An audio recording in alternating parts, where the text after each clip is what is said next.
Boa noite, é um prazer receber o senhor aqui no grupo. Sempre bom para brilhantar as discussões e num tema tão interessante como a neurooftalmologia, tão interessante e tão desafiador. Então, sem mais delongas, apresentar o professor Flávio. Ele é graduado em medicina pela UFAL, fez residência, mestrado e doutorado pela Unifesp. É professor do Centro Universitário São Camilo, chefe do ambulatório de cefaleias e médico assistente do ambulatório de neurooftalmologia. Professor, com a palavra, estamos todos ansiosos. Muito obrigado pela apresentação, Mariana. Eu queria agradecer ao professor Fernando pelo convite, né, para dar essa aula. Eu gosto bastante desse assunto, né, como o meu currículo pode sugerir. E essa aula, ela surgiu, assim, a ideia dessa aula ela surgiu de uma conversa que eu tive com meus colegas do ambulatório de neurooftalmologia. Quer dizer, a gente estava conversando sobre como é difícil a especialidade, subespecialidades, né, os detalhes que existem, e que existem armadilhas, né? Armadilhas tanto de diagnóstico quanto de condução dos casos clínicos. Então, eu imaginei uma aula sobre urgências neurooftalmológicas para treinar a gente para visualizar as armadilhas da prática clínica. Então, durante essa aula, eu vou mostrar alguns casos e eu vou pedir que quem estiver assistindo que escreva ou registre, ou mentalmente anote, né, as suas hipóteses para os casos, não só as hipóteses diagnósticas, mas o que pode estar acontecendo naquele caso que é uma armadilha na condução daquele paciente. Então, vamos em frente. Então, são 5 casos no total que nós vamos ver hoje. Eu vou começar com uma breve introdução sobre a neurologia, a oftalmologia e a neurooftalmologia. Quer dizer, são especialidades e subespecialidades repletas de detalhes. Então, tem uma grande variedade de doenças, tem diferenças sutis entre elas, né, que podem modificar o diagnóstico e mudar o rumo do tratamento. E as janelas de tratamento, elas são, em geral, estreitas, ou existem várias doenças em que a janela de tratamento é estreita. Se você não começar o tratamento no momento certo, o desfecho clínico pode não ser bom para o paciente. Então, eu selecionei, não sei se o meu mouse se aparece para vocês o mouse, acho que não. Deixa eu ativar aqui o... Aparece, professor, aparece sim. Vocês estão conseguindo ver? Então tá bom. Então, veja, eu botei esse descritor de busca de neurite óptica no PubMed e eu obtive quase 11 mil artigos publicados. Então, veja como só crescendo a quantidade de artigos. Veja como é densa a quantidade de informação que a gente tem que absorver e incorporar na nossa prática diária.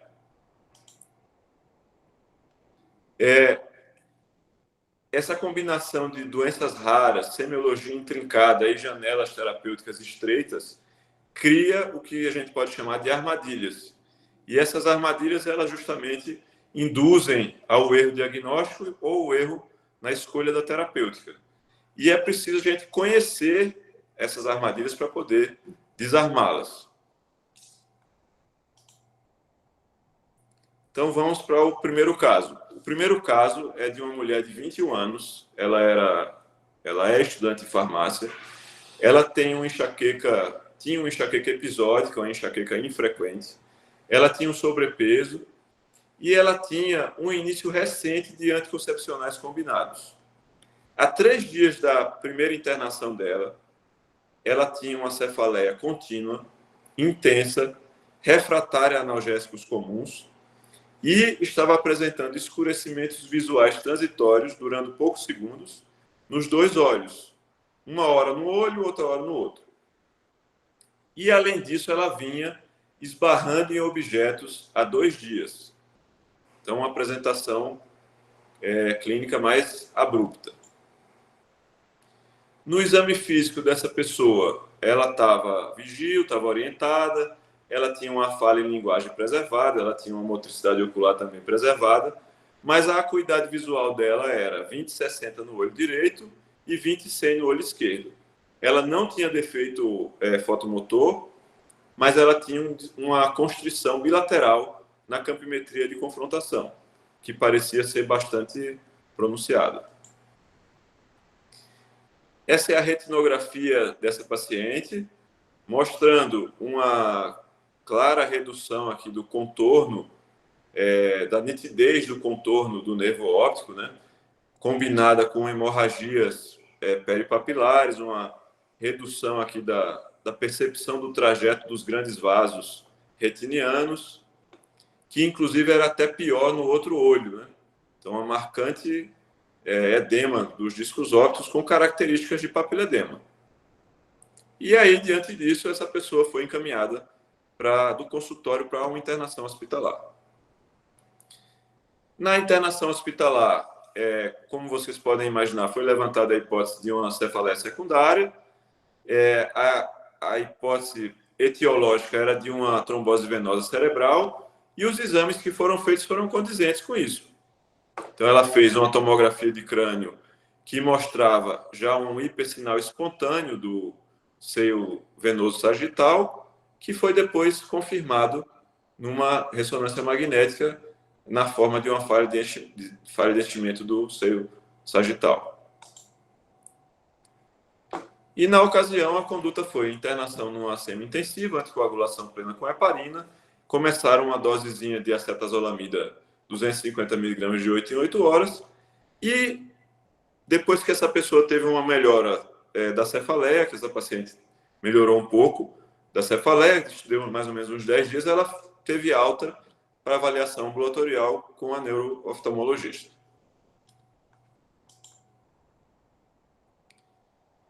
Nessa ocasião, que foi 3 semanas depois, ela ficou 3 semanas esperando essa consulta com a neurooftalmologista, e ela chegou na consulta com, quer dizer, essa é a avaliação da época, uma acuidade visual 20/200 bilateral, um reflexo fotomotor débil bilateralmente, e na própria clínica foi feita essa campimetria que mostrava uma depressão bastante marcante do campo visual, somente com a ilha de visão central. E aí eu pergunto para vocês, qual é a armadilha que está escondida nesse caso clínico? Vou dar aí um tempinho para pensar, mas a ideia é que seja uma resposta rápida. Se você ainda não conseguiu identificar a armadilha, eu já vou mostrar agora que a armadilha era um papiledema fulminante com risco de rápida perda visual. E como é que a gente poderia ter desarmado essa armadilha? Com um exame adequado da acuidade visual e da visão de cores, uma avaliação da campimetria, né, uma campimetria automatizada, a punção lombar para estimar a gravidade da hipertensão intracraniana, que não foi feita nesse caso, e o início precoce do tratamento agressivo. Então, para essa paciente, talvez deveria ter sido feito um tratamento mais agressivo. Então, vamos expandir um pouco esses conceitos. Talvez a informação mais importante, mais relevante desse caso, é que o papiledema ele não é apenas um sinal clínico. Ele deve ser visto como uma forma de neuropatia óptica. Então, do mesmo jeito que o glaucoma é uma neuropatia óptica, que a neurite óptica é uma neuropatia óptica, que a neuropatia carencial é uma forma de neuropatia óptica, o papiledema também é uma neuropatia óptica. Observem aqui, ó. Desse lado aqui esquerdo tem um corte histológico de um papiledema. O paciente tinha um papiledema e do lado direito tem um disco óptico normal. Veja que na pessoa com papiledema, os axônios aqui do nervo óptico eles são muito congestos e eles acabam aumentando o volume do nervo. Com o tempo, essa congestão crônica impede a perfusão ali microvascular da cabeça do nervo óptico. E isso vai gerando perda dos axônios. Os axônios vão morrendo. É por isso que as pessoas que têm papiledema por um longo tempo, o papiledema que não é fulminante, né, elas têm perda visual. Ou no caso do papiledema fulminante, essas alterações se instalam de forma tão rápida que o paciente não consegue adaptar e tem uma perda visual abrupta. Então vejam como é que é a evolução aqui do papiledema da neuropatia, da perda de campo visual numa pessoa com papiledema? Ele começa com o aumento da mancha cega, depois surge um degrau nasal, esse degrau nasal ele vai progredindo para um defeito arqueado, nesse outro olho aqui já tomou quase todo o campo de visão. E quando essa paciente foi tratada, quer dizer, recebeu acetazolamida em alta dose e outras intervenções, o campo visual foi melhorando. E ele melhora numa sequência parecida, só que é a inversa. Então, ele evolui de um campo visual quase todo tomado para um degrau nasal, defeitos arqueados, e no fim ele fica só com um aumento da mancha cega. Então, o que a gente tem que ter em mente é que a perda acontece da periferia para o centro, nessa neuropatia óptica chamada papiledema. E o paciente pode não perceber, porque ela vem da periferia para o centro. A acuidade visual e a função visual central ela é preservada. Lembra um pouco o glaucoma. Pessoas com glaucoma, muitas vezes, não têm consciência de que tem a doença. E, obviamente, o controle da hipertensão intracraniana é necessário para preservar a função visual. Nesses pacientes com papiledema, a gente tem que fazer um monitoramento cuidadoso. E, para isso, a gente lança a mão do exame clínico, né, oftalmológico, do exame do campo visual, que é um teste funcional, e do exame estrutural, que é a tomografia de coerência óptica. Muito bem. Então, esse aqui é uma campimetria. Eu vou chamar a atenção de vocês para esse elemento aqui. Assim, ninguém precisa ser especialista em interpretação de campimetria. Mas se o paciente seu leva uma campimetria no seu consultório, você está acompanhando alguém com pseudotumor cerebral, por exemplo, é conveniente saber que existe esse índice aqui chamado de desvio perimétrico médio, e que ele estima o quanto que aquele campo visual está destoando do esperado para aquela faixa etária, para aquele sexo do paciente. Logicamente, a gente vai valorizar isso quando for um campo visual confiável, né? Então, a gente tem que ter uma taxa de falso positivo e de falso negativo aceitável. Então, vou trazer aqui alguns dados interessantes que são utilizados no pseudotumor cerebral, mas que você pode extrapolar para outras formas de papiledema. Então, no pseudotumor cerebral, quando tem um desvio perimétrico menor que -3, a intervenção recomendada é dieta. Entre -3 e -7 é dieta e medicação. Entre -7 e -15, dieta e tratamento clínico agressivo. E pior que -15, o tratamento é cirurgia. Então, veja, a gente consegue estimar a gravidade do papiledema pelo desvio perimétrico médio. Se o desvio perimétrico médio se alterou num espaço de tempo pequeno, a gente tem que intervir, e intervir de forma, muitas vezes, agressiva. A tomografia de coerência óptica. Então, esse método ele é análogo à ultrassonografia, só que ele gera imagem, em vez de usar ondas de som, ele usa a luz infravermelha. E ele gera imagem pela reflexão da luz. Então, a gente consegue medir as estruturas do polo posterior da retina utilizando a tomografia de coerência óptica. E com isso a gente estima como é que está a espessura do nervo óptico, da retina, em volta do nervo óptico. A gente chama isso de camada de fibras nervosas peripapilar. Então, se o nervo está inchado, essa camada está grossa, aumenta de espessura. Se ele está atrofiado, ela reduz de espessura. Então, a gente consegue, de forma quantitativa, acompanhar um papiledema que está aumentando ou que está diminuindo.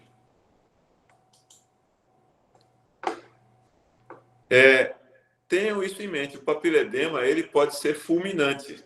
Primeiro conceito é que o papiledema é uma neuropatia óptica e que também, o segundo conceito, ele pode ser fulminante num subgrupo de pacientes.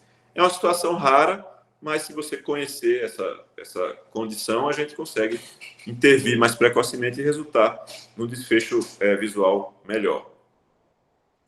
Então, o papiledema ele pode resultar em amaurose em poucas horas. A perda visual ela pode ocorrer independente da causa subjacente, mas em geral são causas mais agudas, né? Então, trombose venosa cerebral, fístula arteriovenosa, pseudotumor cerebral, neurocriptococose. E o tratamento agressivo, ele pode preservar a função visual, de forma que é necessário fazer o diagnóstico precoce. Esses são os critérios diagnósticos do pseudotumor cerebral fulminante. A gente poderia aplicar em outras situações também, por exemplo, neurocriptococose, etc.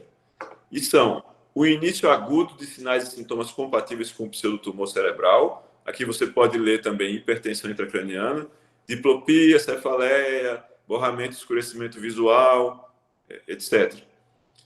Critério 2, progressão para perda visual grave dentro de 4 semanas, ou seja, uma evolução mais rápida, e uma rápida piora visual, ou seja, envolvimento de visão central, perda da visão de cores, queda da acuidade visual, apesar do tratamento clínico adequado.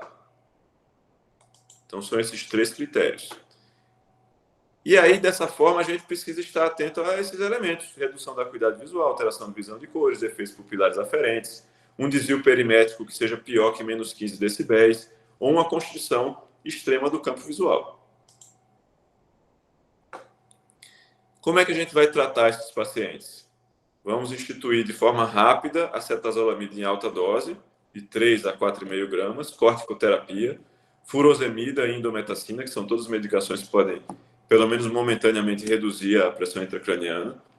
Aqui a gente pode lançar mão de uma coisa que quase não se usa mais, que é a punção aliviadora, de preferência com agulha traumática, porque assim a gente vai ganhando algumas horas, ou de 24 a 48 horas, enquanto a gente espera atingir a quantidade de acetazolamida adequada ou conseguir que a intervenção cirúrgica seja feita. E vamos indicar a intervenção cirúrgica, seja derivação ventrículo-peritoneal, lombo-peritoneal, um estente de seio transverso ou a fenestração da bainha do nervo óptico. Essa imagem é interessante, é de um grupo escandinavo, mostrando como é o defeito dural produzido pelos 2 tipos de agulha. Então, a agulha traumática de Quink e a agulha atraumática. A agulha traumática produz um defeito muito menor e a agulha traumática produz um defeito maior na dura, no saco dural. Que é interessante em pessoas que estão com hipertensão intracraniana, porque a gente quer justamente que se forme uma fístula licórica temporária que reduza a pressão intracraniana. Então, voltando ao caso que eu apresentei, quais eram os elementos que já indicavam aí uma possível armadilha? Ela tinha uma cefaleia contínua intensa refratária há 3 dias, ou seja, uma evolução recente. Ela já tinha escurecimentos visuais, estava esbarrando em objetos, ou seja, denotando um comprometimento grave do campo visual em pouco tempo. Já tinha envolvimento da acuidade visual em ambos os olhos, tinha essa constrição bilateral, tinha um papiledema grave, já era um papiledema grau 4, né? Já tinha um vaso inteiro aqui que não aparecia, não era mais possível ver o contorno dele. Então, vários elementos mostrando que ela podia ter um papiledema fulminante. E aí, esse caso tem a continuação. Essa pessoa ela foi vista numa consulta ambulatorial 60 dias depois da internação. E essa era a fundoscopia dela, com nervos ópticos já pálidos, amarelados, né, com essas dobras de coroide, mostrando que havia acontecido um edema aqui nesse nervo óptico. E a pergunta que a gente tem que fazer nessa situação é: ela está melhor ou ela está pior? Melhorou ou piorou? Essa é a OCT. A OCT mostrava uma espessura muito grande da camada de fibras nervosas e depois essa espessura caiu. Intuitivamente a gente pensa assim: melhorou, se ela tinha edema e agora não tem mais edema, então é porque ela melhorou. Esse é o raciocínio que às vezes a gente faz, mas de forma errada. Então, qual a armadilha que existe aqui? Aqui tem uma outra armadilha, que é uma atrofia óptica progressiva simulando uma melhora do papiledema. E como é que a gente pode desarmar essa armadilha? Fazendo um exame funcional, a campimetria, e acompanhando também com o exame estrutural, que é a OCT, particularmente a OCT macular. Então, eu vou deixar essa frase com vocês, para que vocês não esqueçam mais. O fim do edema, ele nem sempre é o fim do problema. Então, o fim do edema não é o fim do problema. O edema ele pode estar melhorando. Por quê? A estase axonal ela está revertendo, ou seja, o o inchaço dos axônios ele está diminuindo, isso implica uma chance de recuperação visual. Ok. Mas existe o segundo cenário, em que os axônios estão morrendo, o paciente está perdendo axônios, e por isso o nervo óptico dele está diminuindo de volume, porque os constituintes dele estão sendo perdidos. Então, como é que a gente pode diferenciar esses dois cenários? É com essa avaliação da função visual com a campimetria e com a avaliação estrutural da retina com a tomografia de coerência óptica. Mas não é qualquer tomografia de coerência óptica. Você tem que solicitar uma OCT macular. Você tem que pedir que seja analisada a mácula. E você tem que pedir a camada de células ganglionares macular. Por quê? A camada de células ganglionares contém os corpos celulares desses axônios que formam o nervo óptico.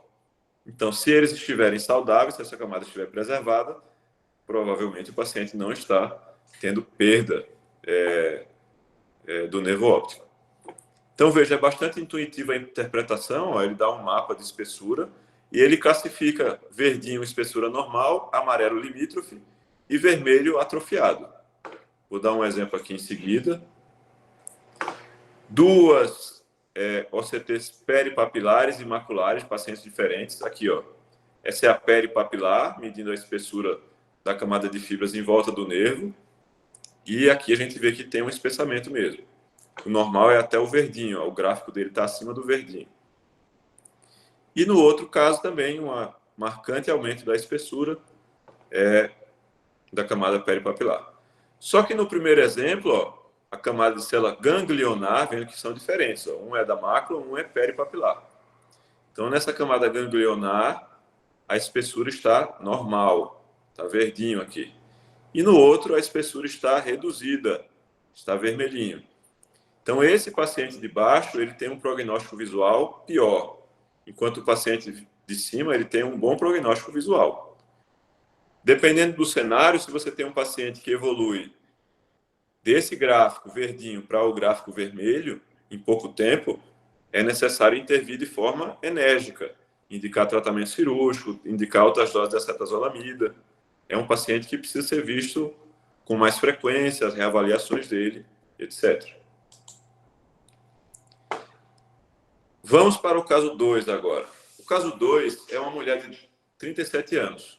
Ele é uma mulher asiática, ela era contadora, e ela chegou no pronto atendimento com uma história de dor periorbitária. Ela estava com essa dor há uma semana, do lado direito. E essa dor ela piorava com a movimentação ocular. Ela tinha dificuldade para enxergar com esse mesmo olho que ela tinha percebido há 5 dias, inclusive com redução da percepção das cores. Ela referiu isso espontaneamente. E ela tinha um antecedente de vitiligo e tireoidite de Hashimoto. A acuidade visual dessa paciente era 20/100 no olho direito e 20/20 à esquerda.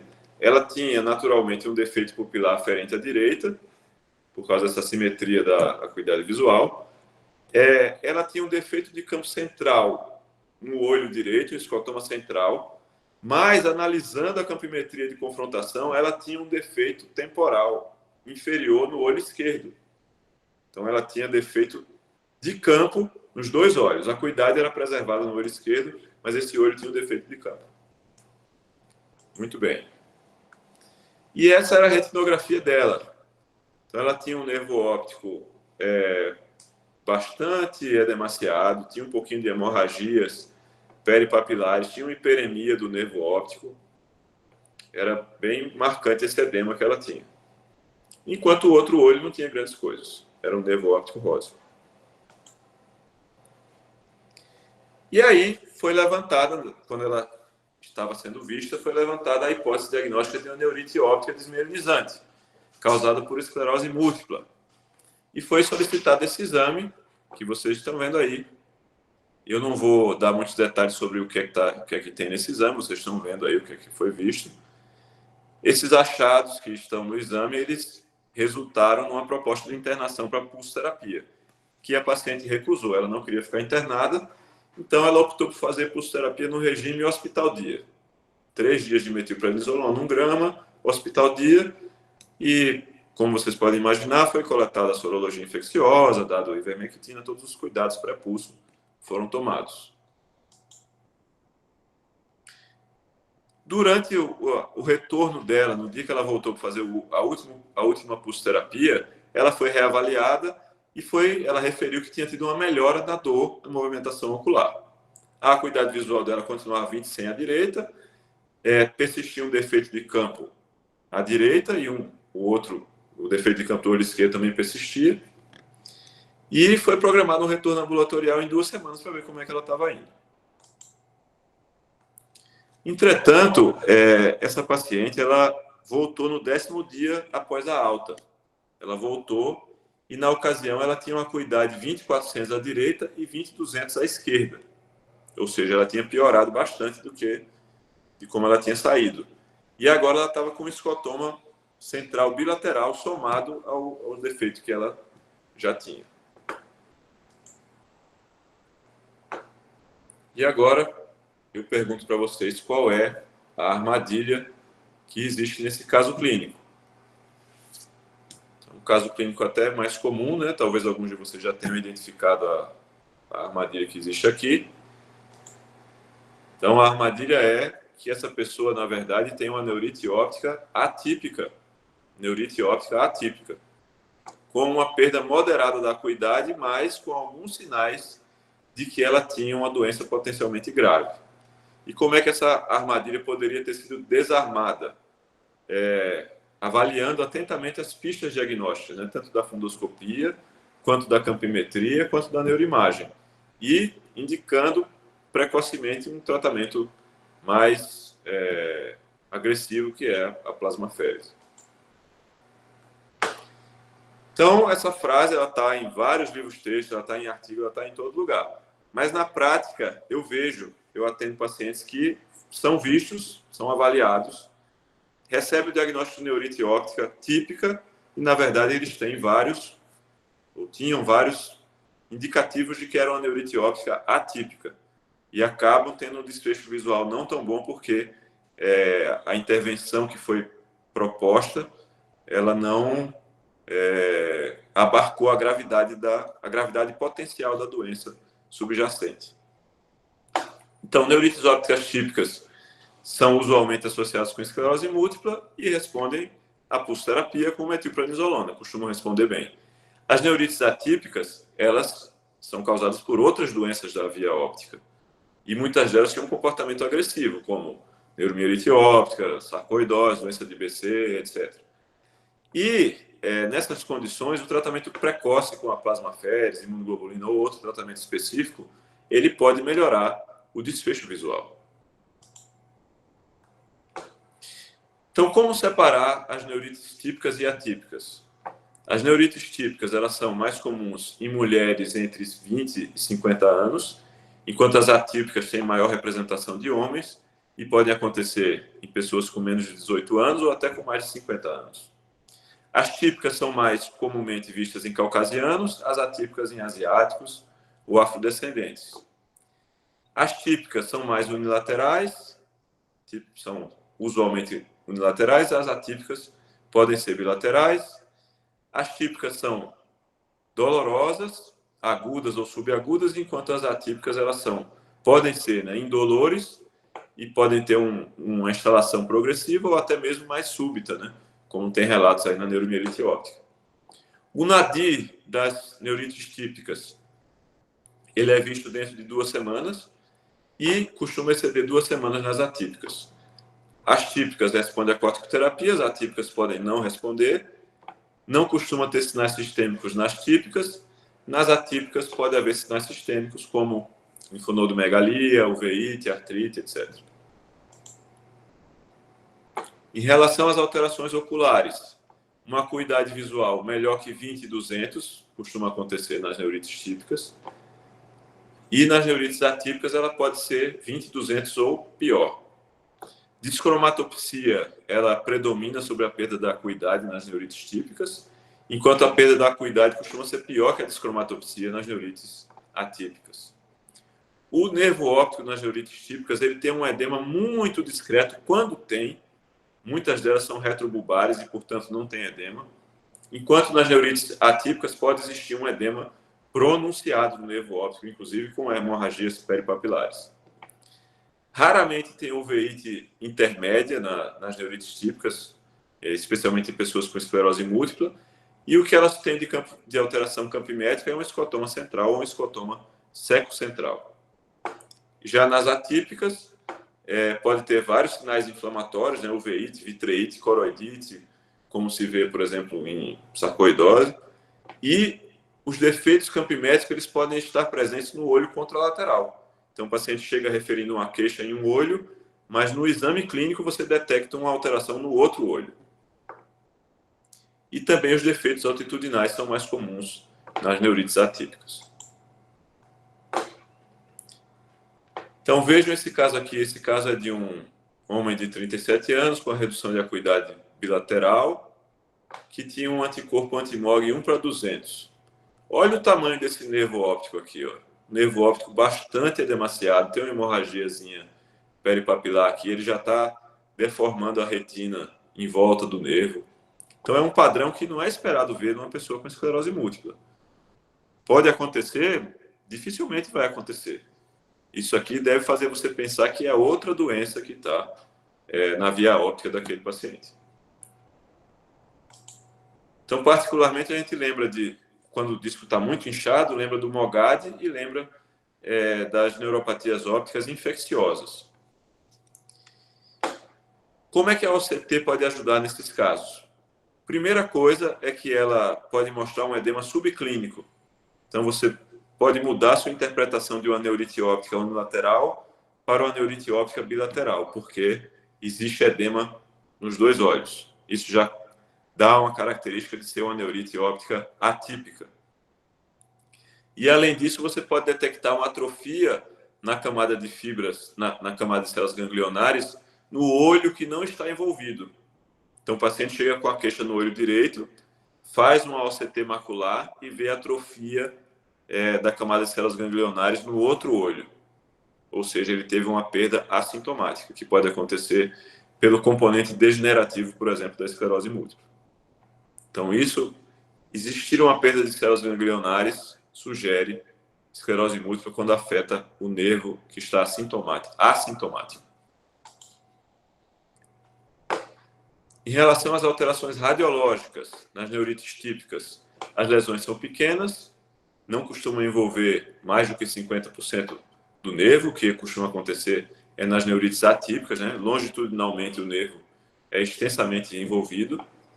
A bainha do nervo óptico é poupada nas neurites típicas, mas tem um realce nas neurites atípicas. A órbita, o restante dos tecidos orbitários é normal nas neurites típicas e pode ter envolvimento nas neurites atípicas. Então, pode ter alteração do sinal da gordura, impregnação de contraste nos músculos oculares extrínsecos. Envolvimento quiasmático, ele é raro nas neurites típicas e pode acontecer nas neurites atípicas. E a neuroimagem encefálica, ela pode mostrar um encéfalo normal ou um padrão de esclerose múltipla nas neurites típicas. Enquanto nas atípicas, pode aparecer um encéfalo com paquimeningite, sinais de neuromielite óptica, sinais de MOGAD e assim por diante. Então, essa é uma ressonância magnética de um paciente com esclerose múltipla com os achados clássicos, né? Então, dedos de Dawson, lesões periventriculares, ovaladas, maior diâmetro apontando para os ventrículos, o realce anelar incompleto, as lesões são bem delimitadas. Certamente vocês já viram pacientes com essas características que não costumam deixar tanta dúvida. E aí, na neuromielite óptica, além da mielite transversa longitudinalmente extensa, né, eles podem ter também outros achados que muitas vezes são pouco sintomáticos ou ligosintomáticos, que são essas alterações de sinal periependimárias. Então, o anticorpo era dirigido contra a aquaporina 4, né, uma proteína que fica localizada principalmente no epêndima, e assim essas regiões periependimárias, elas estão mais sujeitas a ter anormalidades. Então, se a gente vê lesões periventriculares do terceiro ventrículo, do quarto ventrículo, essas lesões contornando o corpo caloso, a gente precisa levantar essa hipótese de neuromielite óptica. Além disso, eles podem ter lesões, desmielinizações extensas, né, dos hemisférios, até com um padrão pseudotumoral, e um envolvimento longitudinalmente extenso do trato córtico-espinhal, que também sugere esse diagnóstico de neuromielite óptica. E, além disso, esse realce periependimário pela razão que eu já demonstrei, que eu já citei no slide anterior. Nesse caso aqui, é uma ressonância de um paciente com MOGAD. Então, ele tem aqui um realce da bainha do nervo óptico, né? Então, um realce da bainha, tem um borramento, tem um realce, aliás, da gordura intraconal, então do tecido orbitário. E esse realce, ele é longo, ele vai do nervo óptico, da cabeça do nervo óptico até o quiasma. Chama da atenção também o tanto de espessamento que tem nesse nervo, né? Um nervo muito inchado, e inclusive a porção proximal, a porção mais distal dele, mais próxima da retina, ela está até comprimindo o nervo óptico, mostrando o tanto que ele está edemaciado. Esses são todos sinais sugestivos de MOGAD, doença associada ao anticorpo MOG, anti-MOG, né? Então, aqui é uma criança, essa é uma criancinha de 6 anos, com esse padrão de imagem. Às vezes eles têm um padrão de imagem que lembra uma encefalomielite difusa aguda. E também com essa alteração longa aqui do nervo óptico, com envolvimento até um alargamento aqui maior da porção mais próxima da retina. Então, são outros elementos que levam a crer que a pessoa tenha doença do espectro MOGAD. Uma outra coisa que chama a atenção é que esses pacientes têm resolução quase completa das lesões. Quando a gente trata esses pacientes, a lesão, olha como essa ressonância ficou, a lesão praticamente desapareceu, ficou só um resíduo aqui. Então, isso é outra característica de pessoas com MOGAD. Essas imagens aqui são de pacientes vistos no ambulatório de neurologia geral da Unifesp, né? Nós publicamos esse artigo de revisão sobre a abordagem das PAC-meningites hipertróficas. E é interessante citar porque se o paciente tem uma neurite óptica e tem uma PAC-meningite, você já deve direcionar o seu raciocínio para algumas doenças. Então, aqui estão ilustradas a granulomatose com poliangeite, sarcoidose, IgG4, doença do espectro da IgG4, sífilis, neurotuberculose. O F vocês ignorem porque é por hipotensão licórica. Mas todas essas aqui podem causar uma neurite óptica ou uma neurite infecciosa. Esse aqui é um caso de um paciente com neurite óptica associada ao anticorpo anti-GFAP. Eu ainda não tive oportunidade de ver uma neurite por esse anticorpo, mas aqui eu chamo a atenção de vocês para esses sinais aqui, ó, desse padrão de realce periventricular radial, está aqui no destaque. Realce periventricular com distribuição radial. E muitas vezes é descrito que eles têm esse realce leptomeníngeo.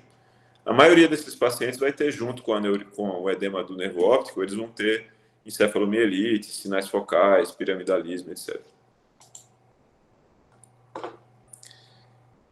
Esse artigo aqui, ele ilustra por que é preciso separar as neurites típicas e atípicas. Nesse artigo, com quase 400 pacientes, os autores demonstraram que o início tardio da plasmaférese é um preditor de desfecho visual pior.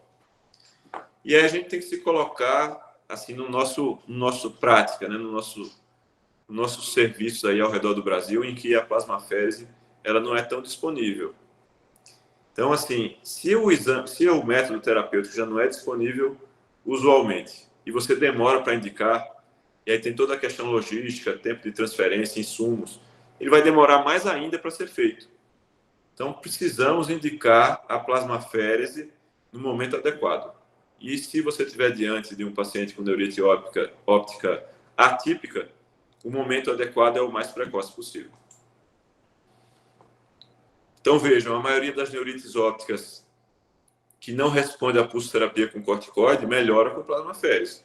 E um dos preditores de resposta é o início precoce da plasmaférese, entre outros.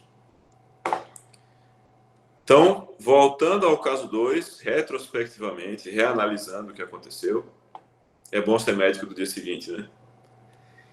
Então, ela era uma paciente asiática, isso já chamava atenção. Ela tinha um defeito no olho contralateral à queixa, ela tinha uma queixa no olho direito, mas tinha um defeito de campo no olho esquerdo. Ela tinha um disco óptico que já era enorme, tinha um edema muito pronunciado, já com hemorragia peripapilar. Isso aí chamava a atenção. Vejam, clinicamente a gente já poderia estabelecer que ela tinha uma neurite longitudinalmente extensa, porque ela tinha um edema no nervo óptico e tinha um defeito de campo no outro olho, sugerindo um defeito de quiasma ou duas lesões diferentes. Então, de qualquer forma, ela seria uma neurite atípica. Seria uma neurite bilateral. E aqui na imagem, essa imagem foi laudada como neurite óptica, mas não foram dados pormenores. Ela não foi esmiuçada esse padrão de imagem, mas ela tinha aqui, ó, claramente um envolvimento quiasmático. Olha o tanto de impregnação que tinha essa gordura aqui intraconal.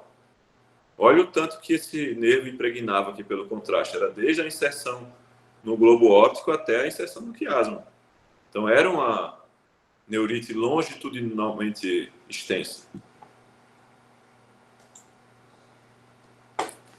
Muito bem, vamos para o caso 3.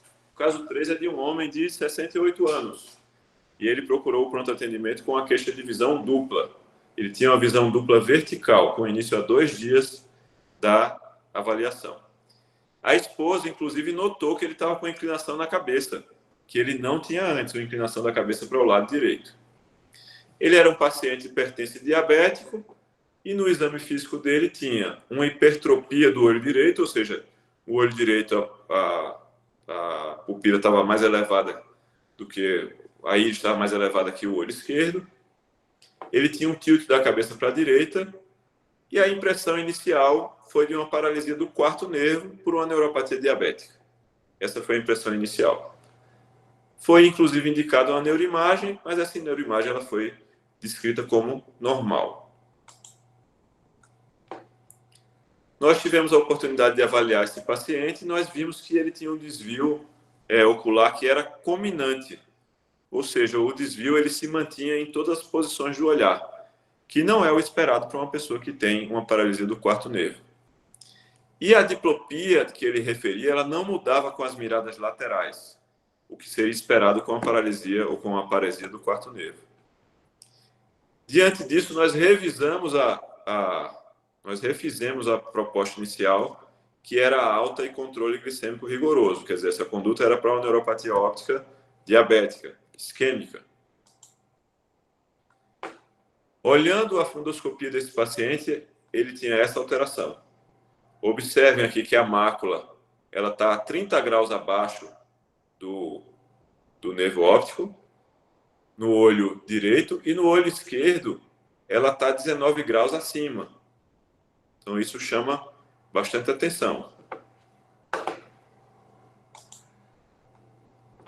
E aí eu pergunto para vocês, mais uma vez, qual é a armadilha que apareceu nesse caso. Aqui é um exercício de reconhecimento de padrão.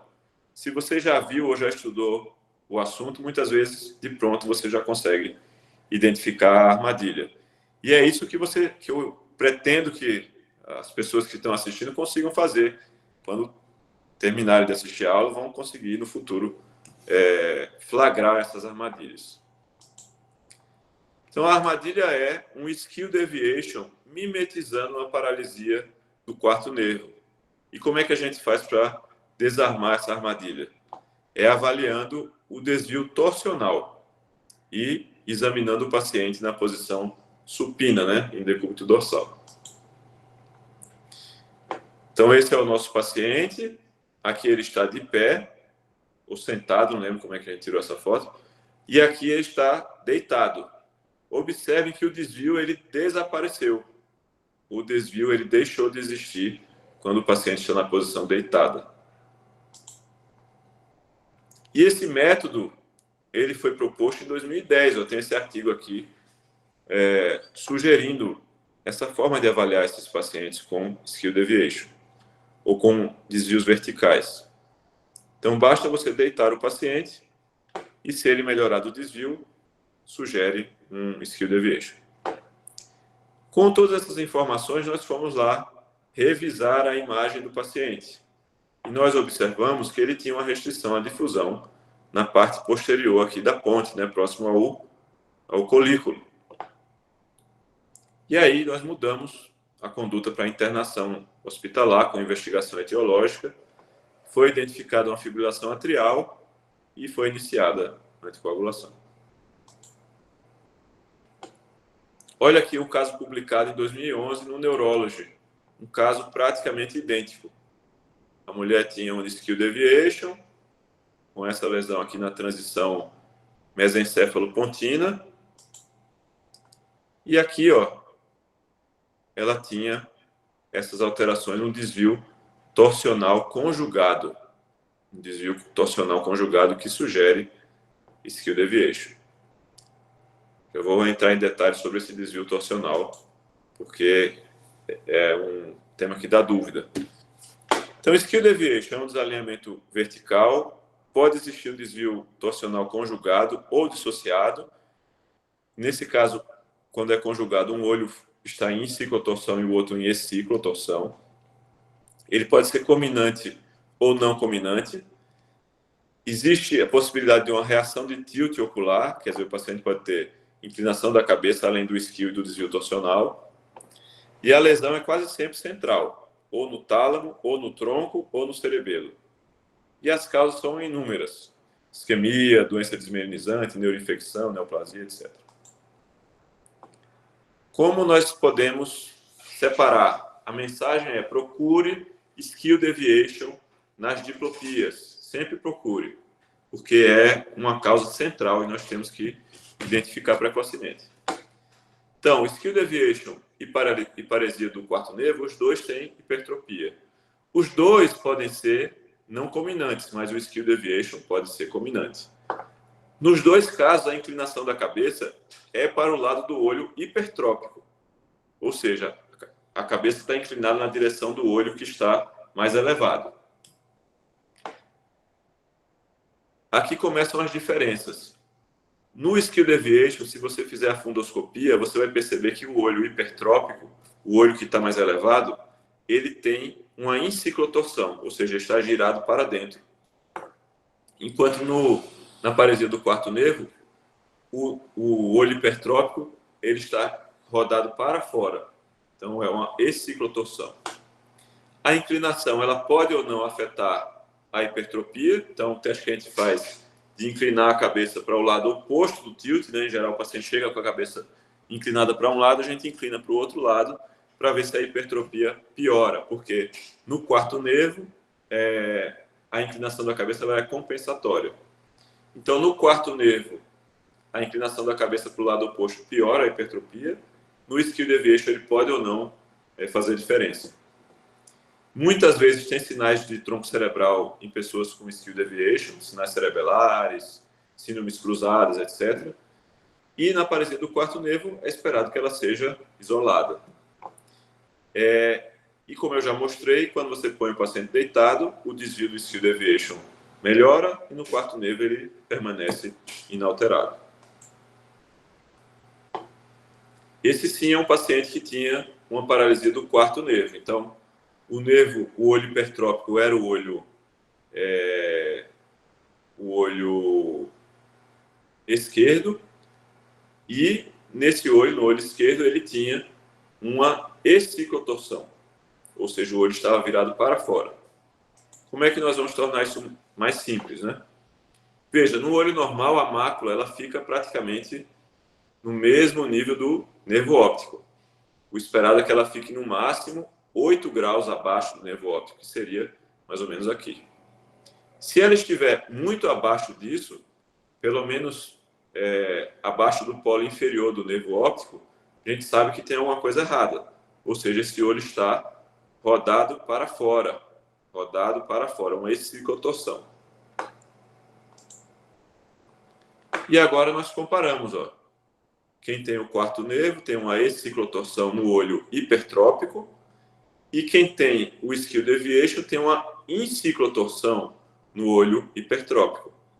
A mácula, ela nunca está acima do nervo óptico numa pessoa normal. Se a mácula estiver acima do nervo óptico, você já está autorizado a dizer que ali existe uma enciclotorção patológica. Vamos para o caso número 4. O caso número 4 é uma mulher de 78 anos. Essa mulher, ela tinha uma perda visual à direita que ela percebeu ao acordar. E ela negava tudo. Ela só tinha a perda visual. Ela negava cefaleia, não tinha febre, não tinha perda ponderal, não tinha astenia, não tinha dor no ombro, não tinha dor no quadril. Ela não tinha dificuldade de mastigar, não tinha nada. Ela só tinha a perda visual. Só que essa paciente tinha recebido uma vacina contra a influenza. Ela tinha tomado a vacina contra a influenza 10 dias antes de se instalar a perda visual. Ela tinha antecedentes de hipertensão, diabetes, nefrolitíase, osteoporose, arritmia. Ela usava losartana, metformina, meldarona. E no exame físico dela, a gente notou uma acuidade visual 20/200 à direita, um defeito pupilar aferente relativo à direita, um escotoma central denso à direita, com palpação normal das artérias temporais e o restante do exame neurológico normal. Então, essa é a retinografia dessa paciente, caso 4. Observem aqui, ó, ela tinha lá umas alterações de degeneração macular relacionada à idade, mas eu chamo a atenção de vocês para a cor desse disco óptico. Quer dizer, é um disco óptico muito pálido, disco óptico esbranquiçado. Ele está inchado, quer dizer, os limites dele não são bem definidos, e ao mesmo tempo ele está pálido. E aqui, ó, tem uma mancha algodonosa. Isso é o olho direito. No olho esquerdo, ó, prestando bem atenção, também tem uma degeneração macular relacionada à idade. Mas aqui, ó, ela já tinha talvez um pouquinho de palidez. Tem umas manchas algodonosas, ó, seguindo as arcadas aqui, vasculares. Muito bem. E aí, diante disso, o que é que se pensa? Você pode pensar no nervo óptico pálido, a ideia é que poderia ser uma arterite de células gigantes. E para isso foi pedido os marcadores inflamatórios. Pediram lá VHS, PCR, só que eles estavam absolutamente normais. Não tinha alteração expressiva. Ela tinha só uma discreta anemia microcítica. Hemoglobina discretamente reduzida. Então foi solicitada um exame de imagem que mostrou que ela tinha uma microangiopatia bem difusa, né? Talvez essa hipertensão dela não era muito bem controlada, nem o diabetes. E na ressonância de órbita foi laudado isso aqui, ó. Tem alteração de sinal do nervo óptico direito em sua porção intraorbitária e realce pelo gadolino na mesma topografia. Aí a gente olha aqui, ó, difícil dizer que tinha alguma coisa, né? Olhando, dá para ver, é muito sutil, né? Às vezes quando é uma alteração muito discreta. E olhando do outro lado, talvez aqui, né? Você gera um pouco de dúvida. Não é aquela alteração inquestionável, né? Que não deixa sombra de dúvida.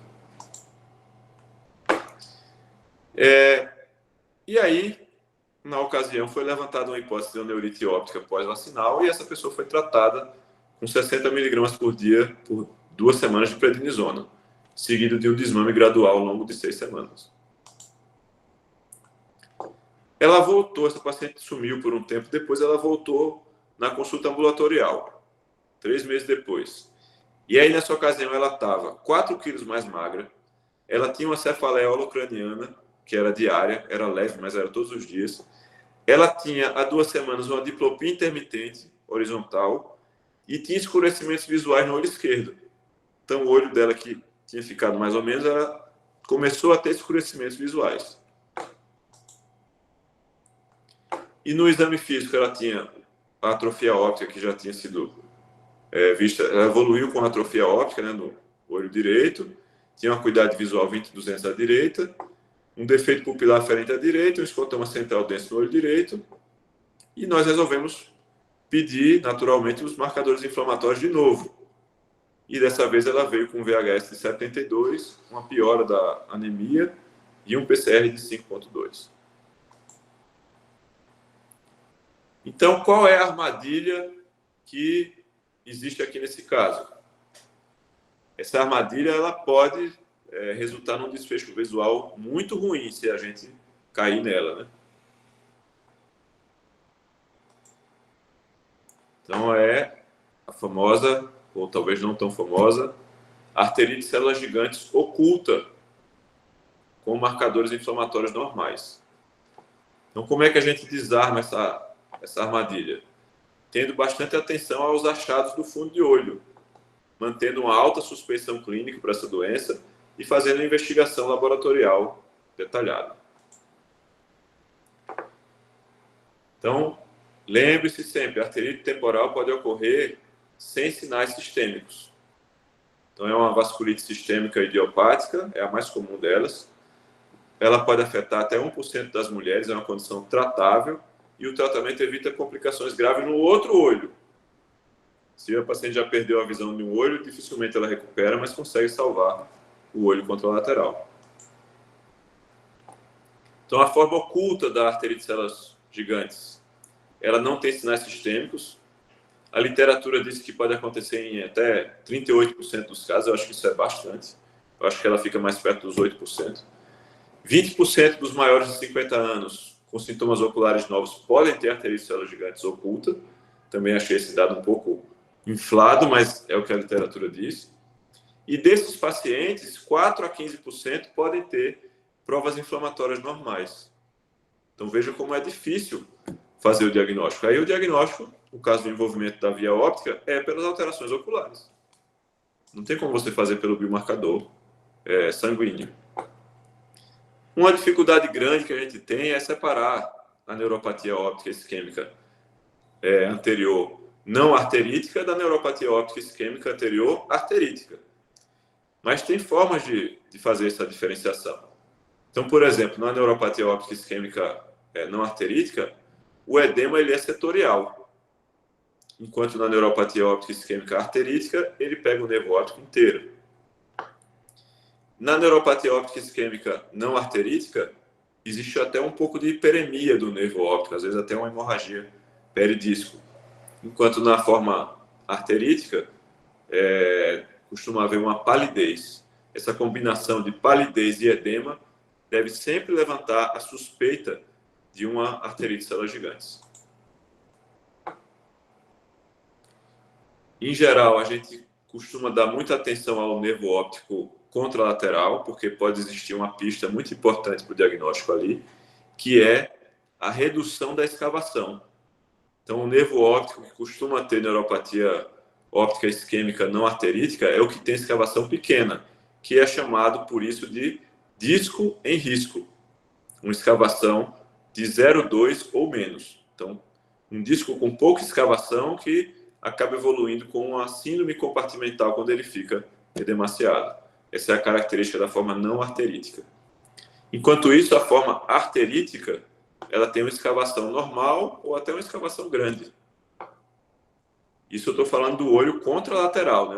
O olho que está com a neuropatia óptica isquêmica, ele vai estar inchado, não dá para avaliar a escavação.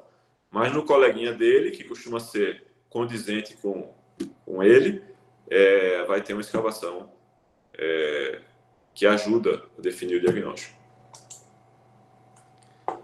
Angiofluoresceинografia na forma arterítica vai mostrar hipoperfusão da coroide, né? Então, hipoperfusão em várias regiões aqui da coroide, que não é esperado na forma não arterítica. E de novo, ó, disco óptico pálido e inchado, edema com palidez, manchas algodonosas, ou seja, infartos retinianos, mostrando que o envolvimento não é só das ciliares posteriores, é também dos ramos da artéria central da retina e das cilio-retinianas. E, em geral, esses pacientes eles evoluem com uma escavação grande depois do evento, né? Um tipo de neuropatia óptica que causa grande escavação depois da doença. Olha aqui essa oclusão, ó. Isso aqui é um ponto vermelho cereja, uma palidez em volta da região da fóvea. Isso aqui acontece por hipoperfusão, oclusão da artéria central da retina. Um paciente que tem uma palidez do nervo óptico também, e o contexto clínico adequado, você deve suspeitar de arterite de células gigantes. De novo, ó, manchas algodonosas, infartos, são infartos da camada de fibras nervosas, indicando aqui um envolvimento vasculítico. Olha aqui essa combinação: disco óptico inchado e pálido e um infarto retiniano. Nessa situação, a gente tem que pensar, tem uma alta suspeição de arterite de células gigantes. Olha que interessante aqui esse nervo óptico pálido com uma perfusão muito lentificada. Na angiofluoresceинografia, o contraste está tão lento que ele vai formando esses defeitos aqui de enchimento. Muito impressionante essa imagem. Ultrassom de artéria temporal pode ajudar. A acurácia pode chegar até 95%, dependendo da série que você consulta, em média de 75%, mas provavelmente a acurácia é menor em pacientes com formas ocultas de arterite de células gigantes. E o FDG PET, um exame que tem sido cada vez mais pedido diante da suspeita de uma arterite de células gigantes, porque ele pode mostrar uma captação na parede de grandes vasos, que no contexto clínico adequado ajuda a estabelecer o diagnóstico. Chegamos no nosso último caso, que é uma mulher de 40 anos. E essa mulher tem uma perda visual abrupta. Ela refere isso, ela estava passando maquiagem e percebeu que a vista direita, como ela falou, estava muito embaçada, e isso aconteceu há 4 dias da apresentação no serviço de saúde. Ela tinha como antecedente só dislipidemia. Ao exame físico, ela tinha uma acuidade visual 24 centos no olho direito e 25 no olho esquerdo, um defeito pupilar aferente relativo à direita e o restante normal. Essa era a retinografia dela. Então, aqui tem algumas alterações, que é o olho sintomático, né? Esse aqui não tem lá grandes alterações, está bem róseo, perda limitada. Agora, esse aqui tem 2 alterações que chamam a atenção. Então, vocês vejam aí se vocês conseguem identificar essas 2 alterações. Essa pessoa ela veio já, na verdade, trazendo um exame de imagem e com uma proposta terapêutica. Aí o exame de imagem sugeria uma neurite óptica extensa no olho direito. Isso aqui foi interpretado como neurite óptica. E a proposta terapêutica era pulsoterapia com plasmaférese. Isso era a proposta quando ela chegou para avaliação. E aí eu pergunto para vocês, qual é a armadilha que está presente nesse caso? Então, imaginem a resposta aí mentalmente. Qual é a armadilha presente nesse caso? A armadilha presente nesse caso é uma neuropatia óptica compressiva, simulando uma neurite óptica. E como é que a gente identifica e se desvencilha dessa armadilha? É identificando a atrofia óptica na apresentação e percebendo os shunts optociliares. Então, essa é a mensagem desse caso. A atrofia óptica ela pode indicar uma lesão compressiva.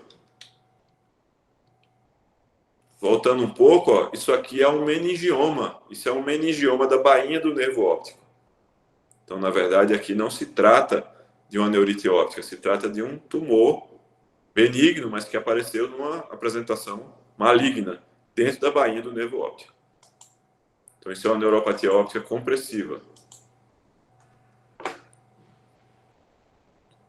Então, a gente tem que lembrar, a atrofia óptica na primeira avaliação sugere uma neuropatia óptica compressiva. 20% dos pacientes com atrofia óptica isolada, eles têm lesões expansivas intracranianas, e é particularmente difícil quando é um meningioma pequeno da bainha do nervo óptico. Eu já vi isso algumas vezes. Eles podem mimetizar essas neuropatias ópticas agudas ou subagudas de acordo com a história que o paciente conta. ou a forma como a gente coleta a história, né? Por conta da percepção abrupta de perda visual. Então, essas alterações, essa tortuosidade vascular aqui, na verdade, são shunts optociliares. E esse nervo óptico aqui, olhando atentamente, vocês podem perceber que tem uma atrofia. Ele é atrófico em relação ao outro, é mais branco. Então, aqui é a combinação de atrofia com shunts optociliares, indicando uma neuropatia óptica compressiva. Quando a gente vai para o exame de imagem já suspeitando de uma neuropatia óptica compressiva, é mais fácil de achar, por exemplo, um meningioma da bainha do nervo óptico. Então, por isso que é importante ir para o exame de imagem já com a hipótese na cabeça. Agora, o resumão dos casos que eu apresentei hoje, as frases que eu gostaria que vocês levassem, que são: o papiledema ele pode ser fulminante. O fim do edema nem sempre é o fim do problema, ou seja, se o seu paciente com papiledema está tendo resolução do edema, mas não tem melhora da função visual, ou ele está piorando a função visual, provavelmente é porque a hipertensão intracraniana está eliminando os axônios do nervo óptico, dos nervos ópticos, né? Terceira frase, é preciso separar neurites típicas e atípicas, e para isso a gente tem que usar uma boa anamnese, um exame físico. Procure skill deviation nas diplopias, porque é uma causa central e o tratamento provavelmente vai ser diferente. Arterite temporal pode ocorrer sem sinais sistêmicos, então é uma situação muito perigosa, arterite de células gigantes oculta. E a atrofia óptica pode indicar uma lesão compressiva, né? Vamos ficar atentos a isso e fazer o diagnóstico correto para evitar pulsoterapias e plasmaféreses em pacientes que não têm, de fato, uma neurite óptica. Concluindo, diagnóstico neurooftalmológico pode ser desafiador, precisamos estar atentos às armadilhas, exame físico detalhado e raciocínio sindrômico, topográfico e etiológico são essenciais, e os exames complementares são de grande utilidade quando bem indicados e corretamente interpretados. Queria deixar uma homenagem aqui à minha família, meus pais, minha irmã, minha companheira Ivana. Esse aqui é o meu contador, acabou de completar 1 ano. É o meu sobrinho André. Muito obrigado, é um prazer estar falando para os meus conterrâneos alagoanos e fico à disposição para perguntas.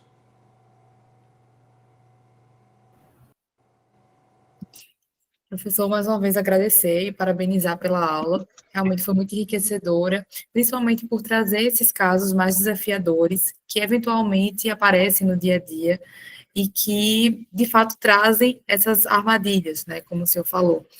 Acredito que todos nós, em algum momento, já vimos algum caso parecido e que trouxe bastante dúvida, então foi muito enriquecedor, principalmente até para trazer um pouco desses exames complementares para a nossa realidade, para a gente saber interpretar melhor, entender como é que a gente vai utilizar. E eu gostaria de abrir para perguntas. Vi aqui que já temos uma primeira pergunta, pode ficar à vontade.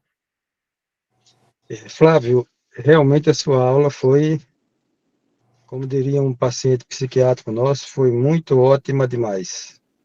Muito boa, estou muito orgulhoso de você, Flávio. Você é um cara que contribui muito para o desenvolvimento da neurologia brasileira e nos dá essa cancha aqui como alagoanos. Eu queria dizer, Flávio, que essas coisas que você falou, algumas delas pelo menos, apesar de serem atípicas, elas às vezes não são tão raras assim.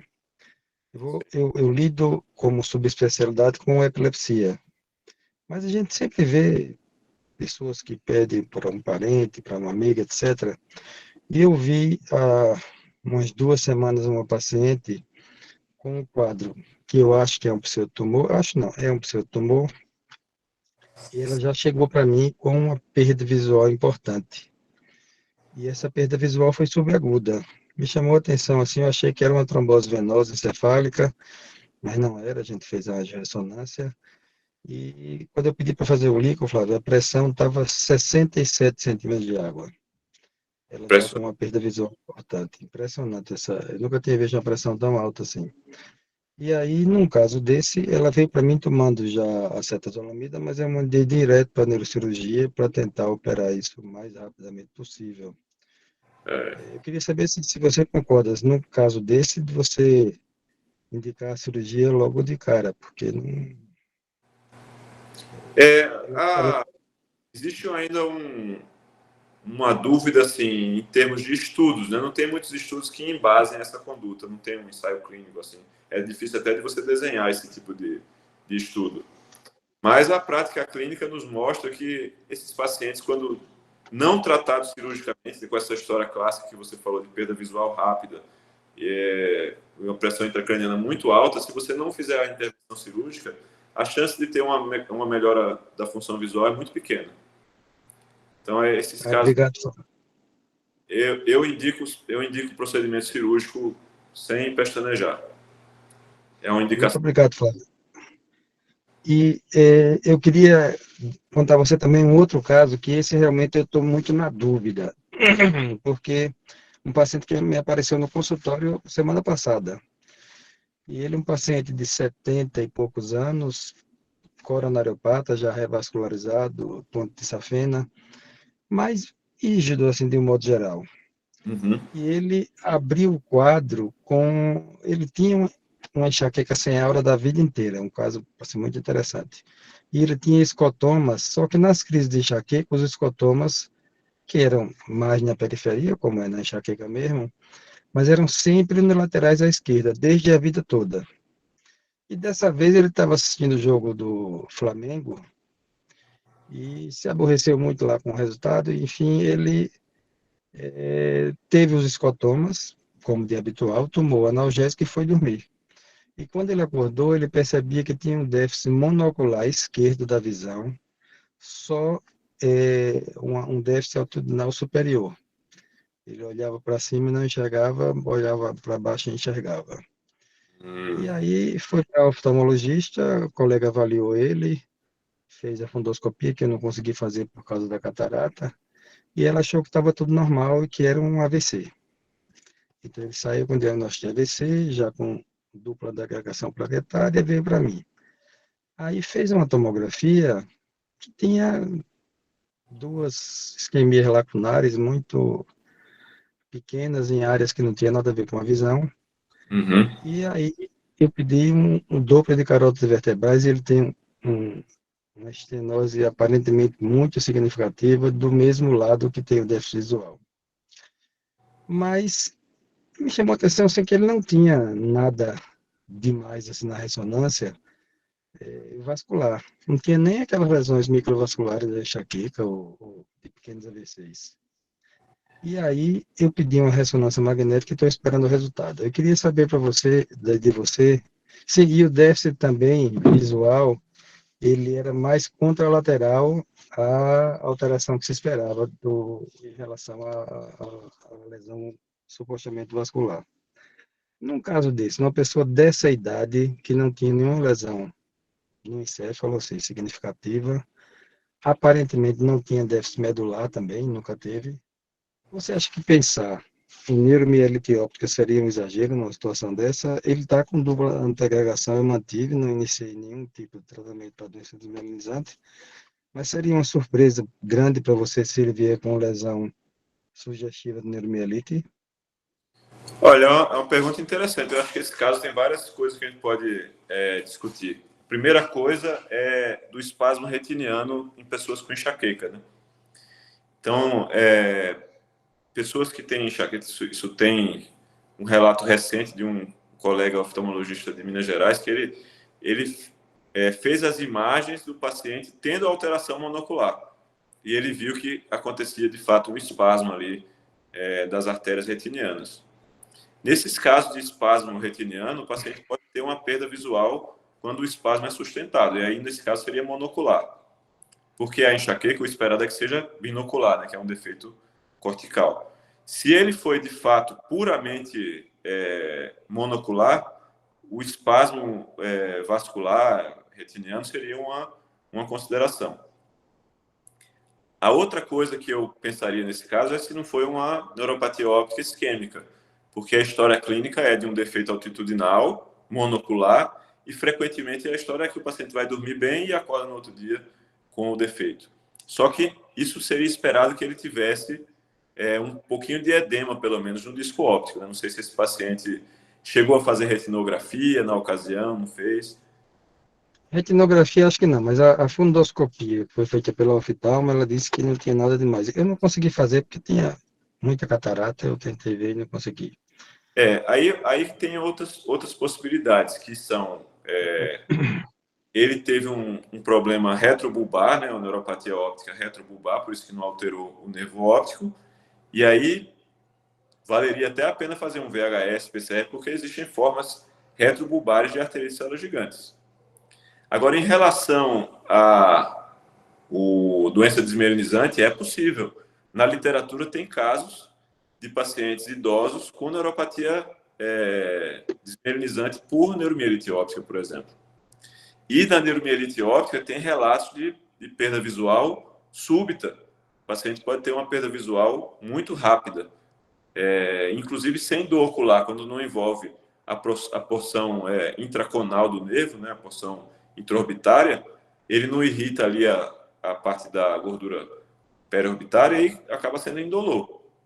Então, eu já vi um caso parecido. Era uma mulher um pouco mais jovem, ela tinha tido um defeito altitudinal, só que a ressonância dela de órbita era alterada. Ela tinha um hipersinal mais posterior, né, envolvendo o quiasma. E a perda dela era indolor. Então, assim, não acho excessivo investigar, não. Acho que é possível. Não é a primeira hipótese, mas está no rol de hipóteses. Você tá outra coisa, Flávio, que eu realmente, talvez seja uma pergunta até pueril.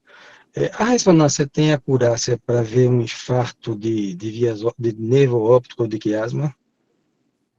É muito difícil. Às vezes a gente consegue ver alterações de difusão na cabeça do nervo óptico, às vezes no nervo óptico posterior. Mas a acurácia é muito ruim. Na maioria dos casos de neuropatia óptica isquêmica anterior, ele vai vir com ressonância normal. Obrigado, Flávio. Eu queria fazer uma última consideração para não dominar muito o debate. Eu vi um artigo recentemente, ele mostrando, o título era mais ou menos assim: a fundoscopia, oftalmoscopia direta, está caindo em desuso e a tendência é acabar. Eu queria saber, primeiro, se você concorda com isso, e segundo, o que é que você acha de que a maioria das residências médicas em neurologia não tem uma boa formação em neurooftalmologia? Você tem alguma opinião sobre isso? É uma questão muito importante, professor. O que eu vejo assim é que cada vez menos as pessoas usam oftalmoscópio direto, que era um instrumento usado pelo clínico, pediatra usava isso aí, várias especialidades clínicas usavam. E agora praticamente só o neurologista usa, e nem todos os neurologistas usam. A verdade é que a oftalmoscopia direta ela é uma habilidade muito difícil de adquirir. O guia médico de Stanford, por exemplo, ele lista as habilidades médicas mais difíceis de adquirir, né? A primeira é a intubação orotraqueal e a segunda é a oftalmoscopia direta. Então, é uma combinação de fatores, talvez pela disponibilidade maior de exames e a dificuldade de se tornar seguro na técnica, as pessoas estão abandonando a oftalmoscopia direta. Ao mesmo tempo, vão surgindo outros métodos, né? Por exemplo, eu utilizo, às vezes, um oftalmoscópio, um retinógrafo portátil, que ele faz uma imagem da retina por infravermelho. Ele gera uma fotografia da retina sem precisar, às vezes, até de cicloplegia. Então, é muito mais prático para mim utilizar esse aparelho. Mas o oftalmoscópio direto, ele dá uma magnificação que esse aparelho, por exemplo, não dá. A gente consegue ver detalhes do nervo óptico, consegue ver a pulsação do nervo óptico, né? Porque é como se fosse ao vivo, né? Você vê ali pulso venoso. Então, ainda é possível extrair informações clínicas relevantes com o oftalmoscópio direto. E é claro que ele é muito mais custo acessível do que um retinógrafo, né? Essa questão de não... O retinógrafo, eu fui comprar um e fiquei, poxa vida, inacreditável o preço, desisti. É salgado. E eu vejo assim, a falta de formação em neurooftalmologia é um problema sério, porque tem várias doenças que, se você não tem uma base de neurooftalmologia, você pode acabar caindo numa armadilha, né? E a abertura indiscriminada de residência médica, de hospital, por aí, não tem a estrutura mínima e vai abrindo, criando vaga. Isso não dá certo. É uma questão que tem que mudar. Flávio, eu queria dizer mais uma vez que eu fiquei muito feliz com a sua aula. Você, de fato, fechou com chave de ouro as nossas atividades do grupo. Eu estou vendo aqui essa foto da Ponta Verde e reforçar que você é um orgulho para nós alagoanos. Eu sempre que encontro seu pai, eu pergunto por você. E se você não fosse tão jovem, eu diria que quando eu crescesse, queria ser como você. Então, parabéns, muito obrigado pela inestimável colaboração, que certamente vai acontecer outras vezes ao longo do ano que vem, de outros anos. E agora eu encerro a minha participação com esse muito obrigado, um Feliz Natal, um feliz 2026 para você e para sua família. Muito obrigado, professor. Agradeço muito pela oportunidade, pelas palavras. Boas festas. Obrigado. Mariana. Tem mais uma pergunta, tem uma pessoa que levantou a mão, acho que é Mário, colega, se quiser, pode fazer sua pergunta.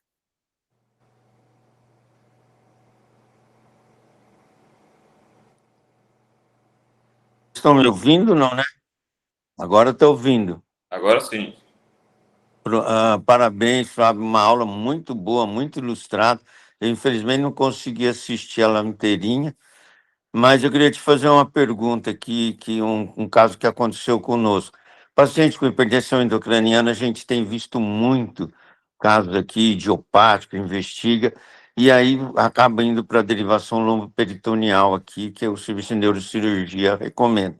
Nós tivemos um caso em que houve uma invaginação, depois da derivação, o paciente melhorou, tal, daqui a pouco começou a piorar, cefaleia, tontura, tal, e teve uma invaginação do verme cerebelar, fez um Chiari pós-cirúrgico.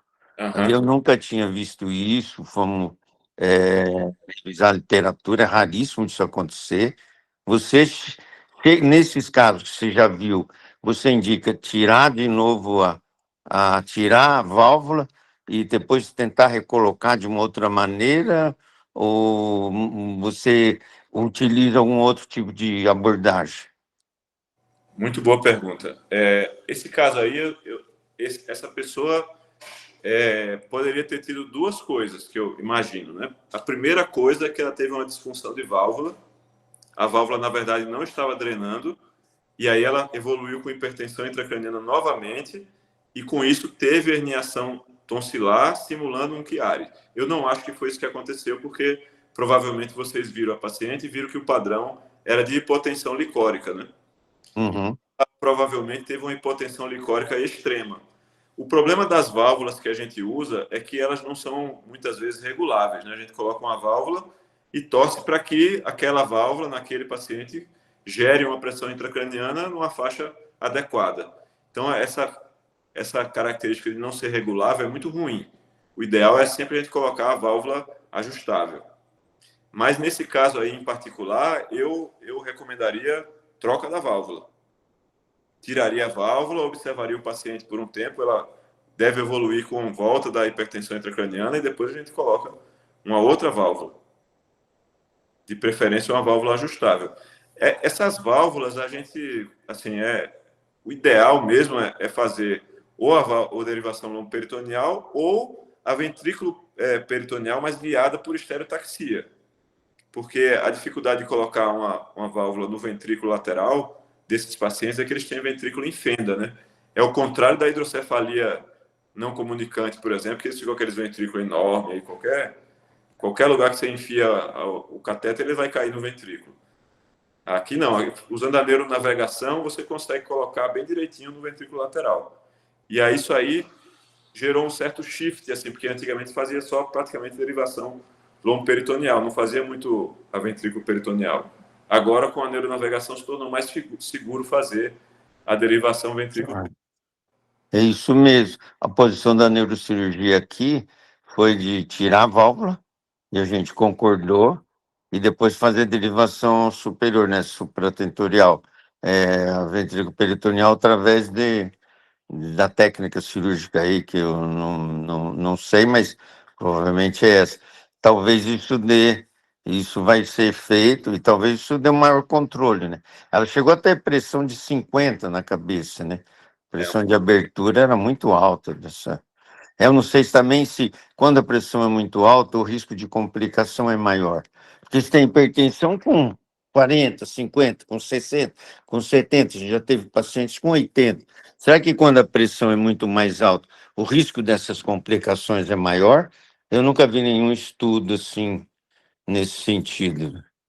Essa é uma pergunta também excelente. O que se tem é o seguinte, não existe correlação direta entre o nível da pressão intracraniana e a gravidade da perda visual.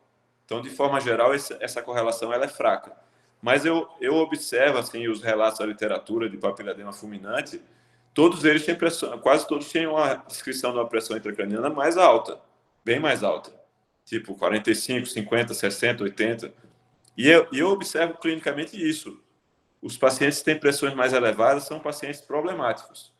Até na revisão de válvula, eles são pacientes que são mais obesos, eles têm risco cardiovascular maior, às vezes eles têm até uma doença subjacente que aparece depois, por exemplo, neuro-BC, ou tem uma sarcoidose, alguma outra doença que causa hipertensão intracraniana.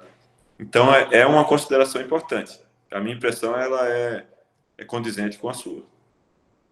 Obrigado, Flávio, muito bom. Meus parabéns de novo. Obrigado. Excelente aula. Agradeço. Alguém tem mais alguma dúvida, algum questionamento? Bom, eu queria então aproveitar para fazer uma última pergunta, se ainda der tempo, né? Acredito que dá tempo só para mais uma perguntinha.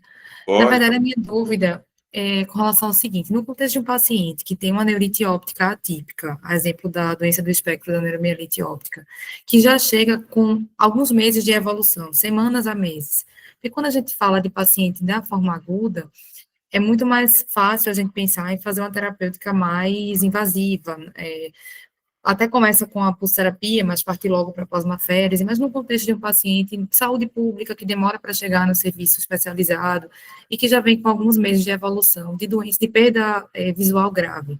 Existe algum parâmetro de exame complementar, além da ressonância, que faça com que a gente possa avaliar se vale a pena ou não utilizar a plasmaférese, ser mais invasivo, pensando, por exemplo, numa OCT, para ver se tem dano axonal crônico, que justifique a gente evitar ou não a plasmaférese, pensando num procedimento mais invasivo? É uma pergunta interessante, Mariana. Assim, a janela terapêutica da plasmaférese, ela tem um certo limite, né?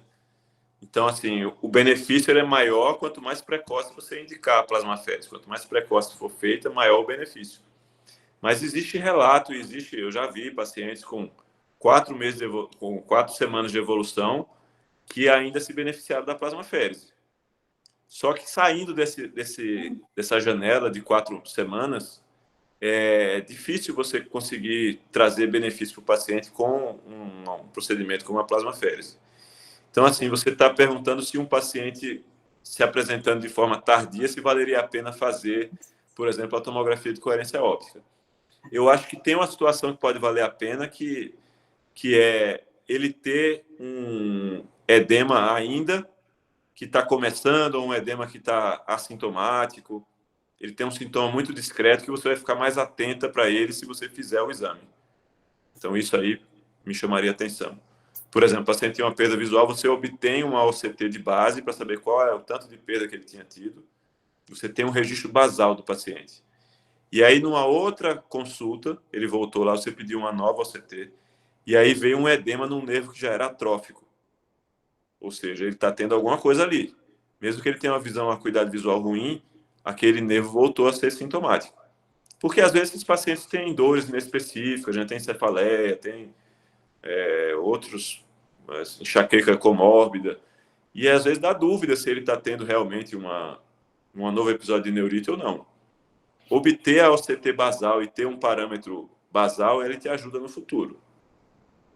eu utilizaria nesse sentido. Certo. E Perfeito, então.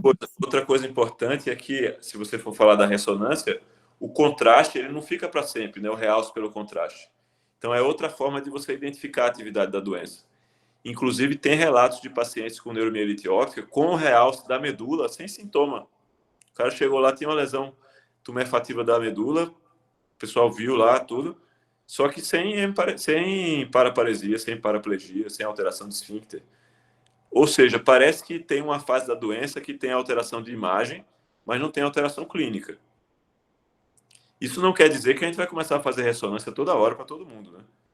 Mas se você tem uma suspeita clínica de um paciente com aneurite grave, tem pouco campo visual residual, mesmo que a suspeita seja pequena, ele tem pouca visão para salvar, é importante para ele aquele campo de visão que ele tem, para ele não ser totalmente dependente de outras pessoas. Às vezes vale a pena investir numa ressonância precoce. Ok. Respondido, então. Obrigada. Alguém mais tem alguma dúvida? Então, acredito que a gente já pode encerrar. Mais uma vez, agradecer ao professor Flávio pela brilhante explanação, tirou todas as nossas dúvidas e será sempre bem-vindo participar das aulas. Certamente há de ser convidado mais vezes. E só agradecer mesmo. Uma boa noite a todos e desejar boas festas também. Um Feliz Natal para todos.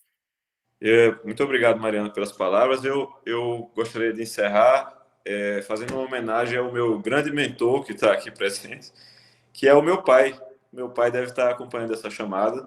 Então, foi ele que me inspirou a fazer medicina, a ser neurologista. Ele queria que eu fosse, eu seguia o conselho dele.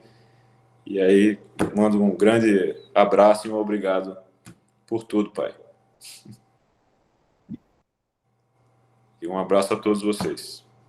Um abraço a todos. Honrar pai e mãe, isso aí é essencial. Isso aí.